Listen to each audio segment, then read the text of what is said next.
Donc je me suis lancée dans le coaching il y a maintenant quelques mois, enfin ça fait 1 an que j'ai attaqué une formation, etc. Et naturellement, le sujet de l'hypersensibilité est venu à moi parce que forcément ça a été quelque chose de difficile pour moi à vivre avant de le comprendre. Et donc j'avais vraiment envie d'apporter toutes les clés que j'ai pu avoir, toute l'expertise que j'ai pu obtenir au travers de mes formations, de ma propre expérience. Et donc c'était assez naturel d'aller me spécialiser sur l'hypersensibilité et les femmes, parce que les hommes aujourd'hui sont peut-être pas encore assez prêts. J'ai quand même eu des hommes qui sont venus à moi, ok. voilà, pour les coacher. Mais c'est voilà, j'ai choisi les femmes parce que ça me parle quand même beaucoup plus de par mon expérience. Et je voulais quand même rappeler sur l'hypersensibilité, ça tombe bien que tu me poses la question. Je voudrais juste réexpliquer que déjà c'est pas une maladie, c'est pas une anomalie, c'est pas une pathologie, c'est vraiment un état d'être, c'est un fonctionnement inné, on est avec et on meurt avec. Voilà, on a un fonctionnement cérébral qui est différent, on est plus sensible. Ce qu'il faut savoir aussi, c'est que tout le monde a une sensibilité. Si on n'avait pas une sensibilité, on ne pourrait pas vivre, on ne pourrait pas utiliser nos 5 sens. Donc de base, on a tous une sensibilité. Sauf que chez les personnes à haute sensibilité, si on ne veut pas utiliser le terme hypersensible, qui peut être qui est un petit peu péjoratif en fait, hein. Hypersensible, ça voudrait dire trop sensible. Qui peut être connoté très pharmaceutique, parce que le hyper est souvent dans les médicaments. Donc c'est plus le terme qui est utilisé aujourd'hui en France, mais il y a des spécialistes qui, eux, parlent de haute sensibilité.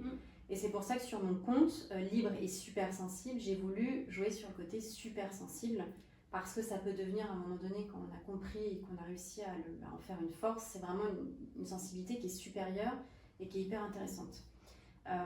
Toujours est-il, c'est juste pour resituer, c'est une psychologue américaine, c'est Helen Aron, dans les années 90, qui a mis en évidence ce type de fonctionnement chez les personnes, et c'est aussi chez les animaux, il n'y a pas que chez les êtres humains. D'accord. Il y a aussi les animaux qui peuvent avoir cette sensibilité supérieure.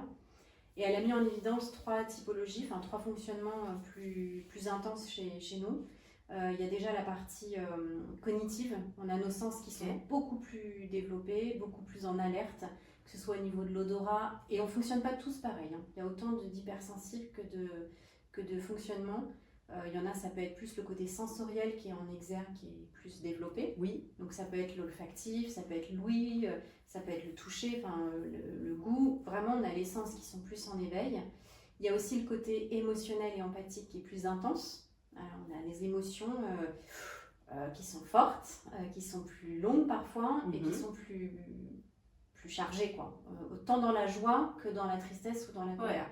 Il y a vraiment des excès parce qu'on est plus vite saturé et l'intensité émotionnelle est plus forte. Et il y a après le traitement cognitif, il y a vraiment le côté, on a le mental qui tourne en boucle, on analyse tout, dans les moindres détails, les moindres mots qu'on nous dit, les critiques qu'on nous a soumises, qu'elles soient bonnes ou moins bonnes, on les analyse, ça peut durer plusieurs heures, voire des fois plusieurs jours.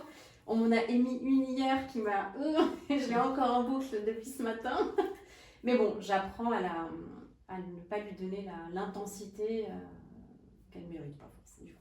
Donc voilà, il y a vraiment un système, un fonctionnement neuronal où tout est plus intense, tout est plus vite stimulé dans notre cerveau. Et ça, c'est prouvé scientifiquement.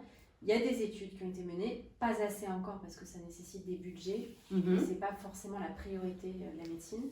Mais il y a vraiment des études qui ont été menées, dont 2 dernières en 2018, chez les enfants, chez les adultes, et qui mettent vraiment en exergue ce type de fonctionnement. Et c'est vraiment un fonctionnement naturel. Et la Terre a besoin de personnes hypersensibles, de personnes plus sensibles pour équilibrer ce qu'il y a sur Terre, quoi. Absolument. Voilà. Donc voilà pour recentrer un petit peu, pour reposer le contexte sur l'hypersensibilité, et ça va nous permettre de faire le lien avec la micronutrition et tout ton savoir que tu vas nous apporter. Maintenant, j'aimerais que tu puisses, toi, nous expliquer un petit peu ton parcours et qu'est-ce que la micronutrition ? Alors, la micronutrition, c'est une des approches de l'univers de la diététique et de la nutrition qui va regarder en fait comment l'organisme fonctionne au niveau cellulaire. Et donc, qui va partir du principe que si la cellule est nourrie de façon optimale, qu'elle reçoit les bonnes doses de micronutriments, minéraux, vitamines, acides gras, et bien en fonctionnant de façon optimale, la cellule va pouvoir faire son boulot, et ça va rejaillir sur notre santé en général. Donc très concrètement, comment moi je pratique la micronutrition? Eh bien, je propose toujours un bilan biologique, hein, le plus souvent c'est une prise de sang, qui permet de faire un petit peu un état des lieux des réserves et de mettre le doigt sur certains déficits. Et il y a des déficits qui sont fréquents. Et à l'issue de cette première étape, on voit un petit peu comment les compléments alimentaires vont venir combler ces déficits de façon rapide, rapide et efficace. Et puis, on voit aussi comment dans l'assiette, on peut faire en sorte d'optimiser ces assiettes, ou en tout cas de trouver les aliments qui ont peut-être manqué ou qui ont participé à combler ces déficits. Okay. Et donc là-dessus, on peut vraiment ajuster. Il y a des gens qui vont être très friands de compléments alimentaires et puis qui n'ont pas le temps, pas l'envie de se mobiliser sur l'assiette. Et donc, on va faire le job avec les compléments. Et puis, il y a des gens qui, au contraire, vont préférer limiter le complément alimentaire au minimum et se mobiliser à fond sur l'assiette. Donc là, moi, là-dessus, je dirais que il y a une très grande liberté. On peut faire appel à moi et me dire un petit peu comment on se positionne. Et puis, j'ajouterais même qu'en fonction des périodes de la vie, il y a des périodes de la vie où le complément alimentaire rend bien service, parce qu'on n'a pas le temps, pas l'envie, pas l'énergie. Et puis, des périodes de la vie qui sont plus propices à faire un travail au quotidien sur l'assiette. Oui, tout à fait. Ça me fait penser à ma propre expérience où vraiment, au moment où je suis venue te consulter, justement, c'est que j'avais pas l'énergie pour travailler l'assiette. Voilà. Je partais de loin et il fallait me rebooster plus rapidement pour que je puisse tenir bon. Donc là, typiquement, les compléments alimentaires, ils m'ont soutenue. Et je continue d'ailleurs une fois par an au moins, quand j'ai besoin, surtout sur les périodes un peu automnales ou hivernales. Ouais. Là, on en reparlera un petit peu plus après des types de compléments. Ok. Tu as autre chose peut-être à ajouter Peut-être ce que je peux ajouter, c'est que je tiens beaucoup à rester indépendante des laboratoires de compléments alimentaires. Donc, je ne suis pas affiliée à telle ou telle marque. Et mon expertise, ça va vraiment être de savoir choisir les bons compléments qui vont être bien formulés, qui vont être efficaces et de les proposer dans les bonnes posologies et les bonnes doses. Okay.